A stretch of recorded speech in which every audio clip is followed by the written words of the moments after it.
Ელთა მამისათა და ძისათა და სულისა წმინდისათა. ამინ. ქრისტე აღსდგა. ქრისტე აღსდგა. ქრისტე აღსდგა.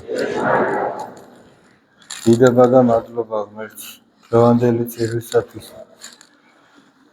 დღევანდელ კვირას აღდგომიდან მეოთხე კვირას თქვენ იცით რომ ეწოდება განრღვეულის კვირა. ჩვენ ამაზე ოთხშაბათს შეძლებით და გვარად ვცლად ვისაუბრეთ ამ სახარებისეული საკითხავის შესახებ. მე ახლა იმ ყველაფერს ხელახლა აღარ ვიტყვი, მაგრამ ვიტყვი იმას, რაც შეიძლება ითქვას, რომ არ გვისაუბრია. ესე იგი, ერთ-ერთ სასწაულს უკავშირდება დღევანდელი სახარებისეული საკითხავი. და არა მარტო სასწაულს, არამედ სასწაული ადამიანური განზომილება არ არის. სასწაული არის ნიშანი ქრისტეს ღმერთობისა და ჩვენ ეს უნდა დავინახოთ პირველ რიგში ამ თითოეულ სასწაულში, რაც არ უნდა მოხდეს, ესე იგი, რომ სასწაულები არ არის აქ მთავარი. მეორე მხრივ აქ არის ადამიანის გულმოდგინება და რაზე ვლაპარაკობ ახლა თქვენ ძალიან კარგად მიხვდებით. იერუსალიმში იყო ერთი ასეთი ტბა, რომელსაც ბითესდა ეწოდებოდა. ეს იყო ცხოვართა საბანელი. ანუ ცხვრებს დამბანდნენ ხოლმე, სანამ ღვთისადმი შეიწირებოდა. ისედაც საერთოდ ცდილობდნენ, რომ საუკეთესო ამოერჩიათ. საუკეთესო ამოერჩიათ. აი მაგალითად, როგორც პირველი ცხვრებს შეწირვა, ვისაც ღმერთმა დაამოწმა, რომ ეს იყო საუკეთესო, იყო აბელის შემთხვევაში. და იქ წერია, რომ აბელმა საუკეთესო ნათავარი ცხვარი შეწირა. ამიტომაც ღმერთმა შეიწირა, რომ ღმერთს საუკეთესო უნდა მიუძღვნა. იქ წერია სახარებაში, რომ შეიყვარე უფალი ღმერთი შენი, აი პირველი მცნება, რომ ეკითხებიან მაცხოვარს, რა არის პირველი მცნება, პასუხობს, შეიყვარე უფალი ღმერთი შენი, მთელი შენი გულით, მთელი შენი ძალით, მთელი შენი გონებით და მთელი შენი სულით. მთლიანით, განანახევარით, განანარჩენებით, განაღაცა ნაწილით, არავინ მთელი გულით, აი ესეთი გულით შეწირა აბელმა და იქ წერია, რომ ღმერთმა მოხედა აბელსა და მის ზღვენს. სინამდვილეში აბელს მოხედა ღმერთმა. აბელის გული იყო ასეთი და იმიტომაც აბელს მოხედა ღმერთმა და წერია, არ მოხედა კაინსა და მის სხვერპლს, რადგან კაინმა მთელი გულით არ შეწირა. კაინმა უბრალოდ მოვალეობა მოიხადა, მოდი ესე ვთქვათ. მოვალეობა რაღაცა გაგებით თუ მოვალეობას რომ მოიხდი, კარგია, მაგრამ აი ამ შემთხვევაში მხოლოდ მოვალეობის გამო რომ აკეთებ, ეგ აღარ არის კარგი. არამედ გულით უნდა აკეთო. ეხლა რა ხდებოდა აქ ცხოვართა საბანელთან? ესე იგი, წელიწადში ერთხელ, როგორც სახარება გვამცნობს, ანგელოზი ჩადიოდა წყალში, ამღვრევდა ამ წყალს და ვინც პირველი ჩავიდოდა ამ წყალში, ის იკურნებოდა. და წერია სახარებაში იქ ბრმები, კოჭლები, ესე იგი პარალიზებული ხალხი, უამრავი ხალხი ამ ტბის გარშემო არის შემოკრებილი და ელოდებიან ამ სასწაულს. როდესაც ეს მოხდება, ყველა ცდილობს ალბათ, რომ პირველი ჩავიდეს. და მაცხოვარი მიდის ამ ცხოვართა საბანელთან და ხედავს ადამიანს, რომელიც 38 წელი იტანჯება სნეულებით, დამლადაცემულია, ვერ მოძრაობს, ვერ წყელებს, ვერ ფეხებს ვერ ამოძრაობს. წარმოიდგინეთ აი რა მდგომარეობაში. და მაცხოვარი ეკითხება, რომ თუ უნდა რომ განიკურნოს. და ამბობს ეს განრღვეული, რომ უფალო, ანუ ბატონო, ძველ ქართულად უფალი ბატონს ნიშნავს, თორე უფალს, როდესაც მიმართავენ იესო ქრისტეს როგორც უფალო, ჩვენ არ უნდა ვიფიქროთ, რომ მასში განკაცებულ ღმერთს ხედავენ და ამიტომაც მიმართავენ უფალო. ბატონო, ასე რომ მიმართო, დაახლოებით ესეთი რაღაც, მე არავინ არ ყავს. რომ ესე იგი, როდესაც წყალი აიმღვრევა, ჩამაგდოს და განვიკურნო. სხვა ჩემზე ადრე ჩადის და იკურნება. და უფალი ეტყვის, რომ ადექი აიღე შენი სარეცელი და წადია. მე მინდა ჩვენი ყურადღება გავამახვილო, იქ ბევრი გარემოება იყო კიდევ, მაგრამ მე მინდა ჩვენი ყურადღება გავამახვილო ამ კაცის მოთმინებაზე და იმედზე. მოთმინებაზე. ახლა მაგალითად ეს კაცი 38 წელი იტანჯება და მაინც მოთმინებით არის. მაინც რაღაც ვიტყვით ხოლმე, რაღაცა იქნება, მაინც კაცი რომ იმედს არ კარგავს. მოთმინებით ელოდება. ახლა ამის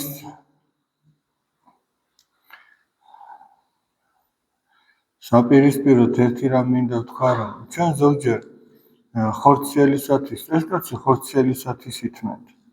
ხორციელისათვის ჩვენ ბევრ რამეს მოვითმეთ, მაგრამ აი რაც სულის გადარჩენას ეხება, იქ შეიძლება იმის მეათედიც არ მოვითმენთ. ახლა მე არ ვიცი როგორ, მაგრამ გუშინ ესე იგი ჩვენ ცოტა შემცირებულად ჩავატარეთ ეს მსახურება, პარაკლისი გადავიხადეთ, იმიტომ რომ მე ვერ ჩავატარა ეს. ადამიანებმა ვიღაცებმა კითხეს სტიქაროსნებს, რომ მამა აღსარებას თუ ჩაიბარებსა, თქვენი ცით რომ ჩვენ შაბათს არ ვიბარებთ ხოლმე ზოგადად. 4 შაბათს გვაქვს ხოლმე აღსარება. მოთხარი ცოტა დალოდება მოუწევთ მეთქი, რომ სხვა რაღაც იყო დაგეგმილი, ბავშვები იყო და ჩქარობდნენ, უნდა გაგვეშვა სამრევლო სკოლის ბავშვები და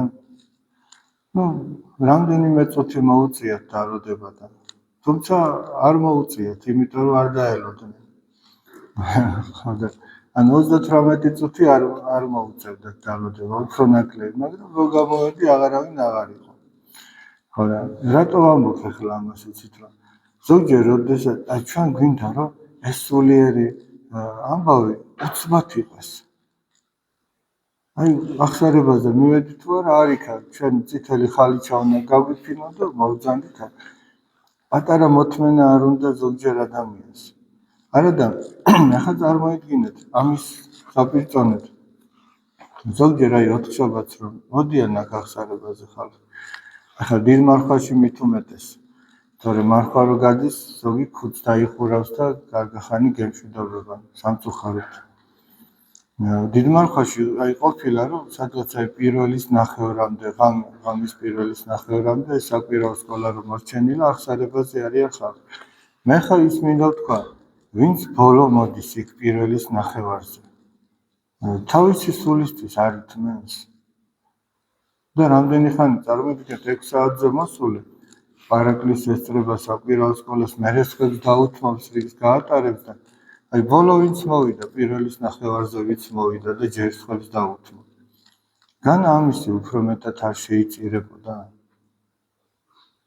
მე იმას არ ვამბობ, ხა დავდგეთ ყველა პირველის ნახევარზე მოვიდეთ, მაგრამ ხომ დაუთმო. ვიღაც მაგალითად აი ვიცით ცალკმარი რუსთავიდან ჩამოდიან ხოლმე, ვიღაც თბილისიდან. და ჩვენ აქ ყურიზიში რო ვარ და მაინც 10-15 წუთი შეიძლება ვერ მოვითმინოთ. რა თქვა თუ აი ხდის წინაშე რო წავდგებით. არადა ამაზე მეტი შეიძლება კაცმა მოითმინოს ხორციელი საჭიროებისათვის. ხო და მაშინ რა გამოდის? ჩვენ ესე იგი აქცენტს რაზე ვაკეთებთ? კი, თითქოს ქრისტიანულად ცხოვრობთ, სულიერი ადამიანები ვართ, მაგრამ ჩვენ სულიერში არ ვართ. იმის მეათედი გულმოდგინე, რაც ვართ ხორციელში. ხო და განა იმის გულმოდგინება, ვინც აი შორიგზიდან ჩამოდის. ჩვენს სიზარმაცეს არ ამხილებს. ხო ამხილებს. მაცხვარი რომ ამხელდა, ესე იგი სოლომონის სიბრძნის მოსასმენათო სამხრეთის დედოფალი ჩამოვიდაო და თქვენ კიდე აგერ აქ ყავართო და არ მისმენთ. მაცხვარი ეუბნება ადამიანებს, რომ თქვენ აქვე ხართ. ის კიდე ის ქალბატონი იმ შორიდან ჩავიდა, რომ სოლომონის სიბრძნე მოესმინა და იმ სოლომონს საიდან ქონდა სიბრძნე თუ არა ღვთისაგან. და ვინც თავად იყო სიბრძნის მიმცემელი, იმას არ უსმენდნენ. იქ ყოფნი. ამიტომაც აი ჩვენ უნდა შევხედოთ ესე იგი ამ სახარებისეულ ესე იგი მოვლენას ჩვენ ცხოვრებაში როგორ აღესრულება, ესე იგი ჩვენ რამდენს ვითმენთ უფლის გულისათვის, ჩვენი სულის გადასარჩენად. ახლა 2-3 დღეში გიორგობა იქნება. წმინდა გიორგი განსაკუთრებით შეიყვარა ჩვენმა ხალხმა. თქვენ იცით რომ ამა თუ იმ წმინდანის თაყვანისცემა უპირველეს ყოვლისა ყველაზე მაღალი აზრით ნიშნავს მისადმი მიბაძოს. ამა თუ იმ წმინდანისადმი მიბაძოს ნიშნავს. აი წმინდა გიორგი რამდენი მოითმინა ქრისტეს გულისთვის. აი წარმოიდგინეთ 23 ნოემბერი ну სინამდვილეში 10 ნოემბერია ის მაშინ არანაირი ძველი და ახალი კალენდარი არ არსებობდა 10 ნოემბერი იყო როდესაც წმინდა გიორგი ხორბალზე აწამეს. აი ну ახალი სტილი თქვა 23 ნოემბრიდან წარმოიდგინეთ მისი წამება რომ დაიწყო. ახლა 6 მაისს არის მისი აღსრულების დღე. ჯერ მარტო წამებას ვამბობ, რამდენი ხანი გაგიწევდა. მარტო ის ერთჯერადი აქტი კი არ იყო ხორბალზე წამება.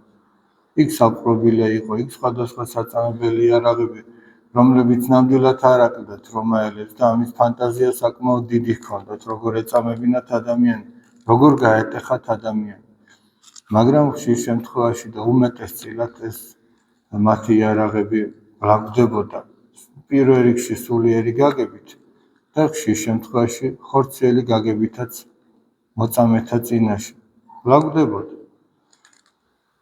აი მაგალითად წმინდა პანტელეიმონის შემთხვევაში პირდაპირ შეიძლება ითქვას რომ ხორციელათაც ესე მოხდა ვერ კლავდნენ ადამიანს უნდათ მაგრამ ვერ კლავდნენ.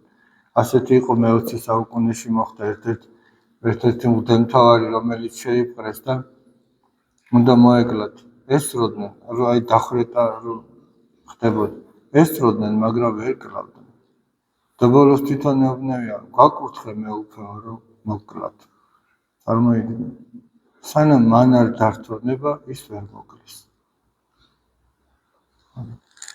მაგრამ ჩვენი მათდამი მიბაძვა ეგ არის სწორი თაყვანისცემა მათ. ახლა წმინდა გიორგის დღესასწაული მოდის. მაგრამ ესე იგი ახლა ჩვენი სადარდებელი რა არის ხოლმე ამ შემთხვევაში უკვე დაიწყო ამაზე საუბარი რომ მარხვა და რა ვქნათ როდის დავკლათ ცხარი. მარხვა უწევს ახლა 4 შაბათი უწევს. მაგრამ წმინდა გიორგიმ რაც გააკეთა ღვთის გულისათვის აი ეს უნდა გავაკეთოთ ჩვენ და მოითმინოთ რაღაცეების სულიერი დაუშვათ აი სიტყვაზე ვამბობ აი დილით რო ადამიანმა ილოცოს რამდენი წუთი ჭირდება 15 წუთი თუ 9 საათი თუ რამდენი აი ფსალმუნი წაიკითხოს დილის ლოცვათვის ახარება რამდენი ხანი უნდა 9 საათი რამდენი 9 საათი მოგითმენია რაღაცა ხორციელის გამო. ადამიანი რომ დილით მიდის საშრომად ბაღში მთელი დღე რომ ზის გულზე შრომობს რამდენი 9 საათი უნდა მოითმინოს ან სიცივეში რო შრომობს რამდენი 9 საათი უნდა მოითმინოს და რა ესე იგი შეუძლია ადამიანს რომ მოითმინოს. მაგრამ ღვთის წინაშე რა უნდა თქვას ადამიანმა რომ ხორციელისათვის რო ასე ვითმენდი სულიერისათვის იმის 9-იც არ უნდა მოითმინო და არ ვითმენთ სამწუხაროდ ჩვენ იმის 9-ს. აი ხო ამბობ 38 წუთი. შეიძლება ვერ გაჩერდეს ადამიანი. თქვას რომ აი მოძღვარს არასწალი. თან ეხლა ეშმაკიცხო თავის საქმეს აკეთებს. ვინ იცის რა შთააგონა. მოდი წამოდი მე ერთხი ახსარება, რაღაცა ამ დაგვარი. და ჩვენი სულის გადარჩენის საქმეში ჩვენი არჩევანი ძალიან მნიშვნელოვანია. ისევ როგორც მნიშვნელოვანი იყო წმინდა გიორგის არჩევანი. პატრიარქი ერთ-ერთ გადაგებაში ბრძანებდა რომ დიოკლეტიანო წმინდა გიორგის თავის მემკვიდრედაც კი მოიაზრებდა რომ შემდგომში თქვენ იცით როგორ უყვარდა დიოკლეტიანეს წმინდა გიორგი ერთ-ერთი გამორჩეული მხედართმთავარი იყო და ადამიანურიანით რო თქვა ძალიან დიდი პერსპექტივა ჰქონდა რომ ის იმპერატორი გამხდარიყო. თუმცა ქრისტიანის დამოკიდებულება რომ რაღაცა მაღალ თანამდებობაზე დაგადგინო უნდა იყოს ყოველთვის ისეთი რომ ერთი ფეხი უკან გედგას რომ შენ არ ფიქრობდე რომ ამის ღირსი ხარ. მაგრამ თუ ღმერთი ინებებს მაშინ იტვირთო მორჩილებით ის ჯვარი რასაც ღმერთი დაგაკისრებს. აი ეს არის სწორი. ახლა წმინდა გიორგი და სხვა ესე იგი ნებისმიერი ადამიანი როგორც მოციქული პავლე ამბობს ყოველი ხელმწიფება უფლისაგან არისო. სხვაგან ამბობს დავით მეფსალმუნე, უფლისა არის ქვეყანა და სავსება მისი, სოფელი და ყოველი დამკვიდრებული მაშინ. ყველაფერი ღვთისაა და თუ ღმერთი ჩვენ სადმე რამეზე დაგვედგანს, ესე იგი უნდა ჩვენ ჩავთვალოთ ესე, რომ შემთხვევით კი არ მოხდა, არამედ ეს ღმერთმა დაგვადგინა აქ. აი რაღაცა პატარა რაღაცა ჩაგაბარეს. ორ კაცს უნდა უხემძღვანელო. ეგეც უკვე ღვთისგან ახლა დადგენილი. და მოგეკითხება არა უშუალოდ შენი ზემდგომისგან, არამედ ღვთისგანაც. იმ ადამიანისგან ადამიანურად მოგეკითხება თავისთავად ცხადია, მაგრამ ჩვენ ანგარიშვალდებული როგორც სიტყვიან ვართ, არა მარტო ჩვენი უშუალო უფროსის წინაშე, არამედ ყველას უფროსის წინაშე, ანუ ღვთის წინაშე. იმიტომ რომ ადამიანურად შეიძლება ჩვენ ვიღაცას რაღაც გამოვაპაროთ, მივაფუჩეჭოთ, მაგრამ სინდის რა უნდა გამოვაპაროთ? არაფერს ვერ გამოვაპაროთ. ჩვენ შეიძლება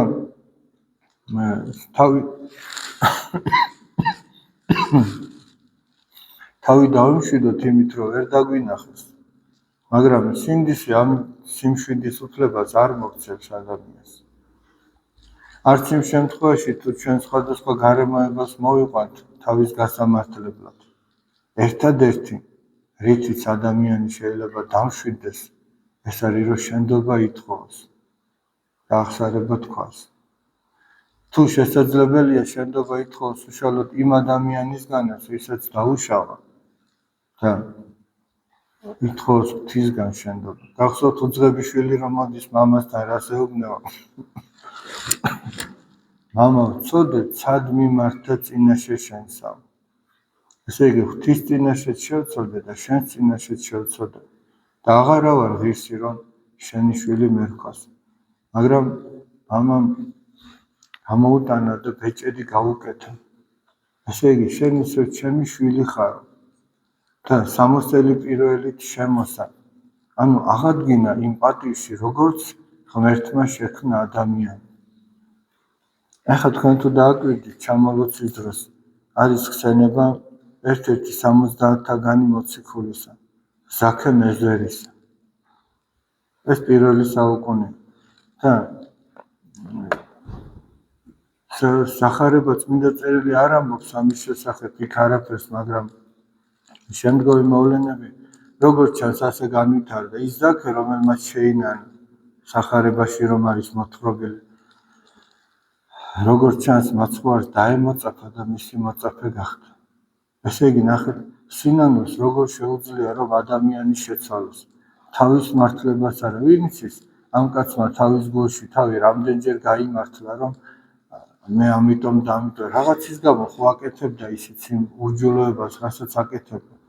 და თავის თავს ალბათ როგორ იმართლებდა, მაგრამ სახარებიდან ჩანს, რომ მას მოსვენება მაინც არ ქონდა. მიუხედავად საკუთარი თავის გამართლების მცდელობისა, უამრავი მცდელობისა, არ ქონდა მოსვენება. ისე რომ ადამიანმა თავის გამართლებას კი არ უნდა მიხვოს ხელი, ამას კი არ უნდა ეცადოს. ამით იტანჯება. ადამიანი ამით იტანჯება, როდესაც საკუთარი თავის გამართლებას ცდილობს, ნებისმიერი გარემოებით. არამედ ადამიანმა შენდობა უნდა ითხოვოს ღვთისაგან.